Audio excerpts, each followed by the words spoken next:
నారాయణ్ రామ్ ఒక ప్రత్యేకమైన విదేహి. ఆయనకు ఏదైనా మహానుభావుడి కృప లభిస్తే ఆయన నిరంతరం సంచరిస్తూ ఉంటారు. ఊహించండి, ఏదైనా సిద్ధ మహాత్ముడు నిర్ణయించాడని 21 లక్షల సంవత్సరాల సాధన ఫలితాన్ని కేవలం 1 నిమిషంలో ఇచ్చేస్తానని.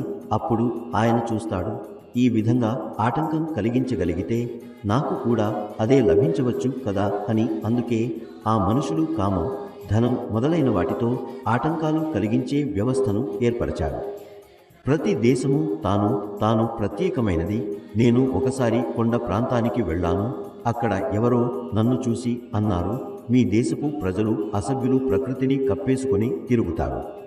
అప్పుడు నేను చెప్పాను, మీరు కూడా మాకిష్టం ఎరుగని అసభ్యులే అని. మేము బర్బరులు అంటారని. ఆ ప్రాంతానికి నేను వెళ్ళినప్పుడు నేనెప్పుడు బట్టలు విప్పేసుకుని వెళ్తాను. ఆసారి ఇక్కడి నుండి 2 వ్యక్తులు నా వెంట ఉన్నారు. వారు కొంచెం సంకోచంతో ఉన్నారు. అప్పుడు నేను వారితో అన్నాను, ఇక్కడికి వెళ్ళాలంటే బట్టలు విప్పక తప్పదు.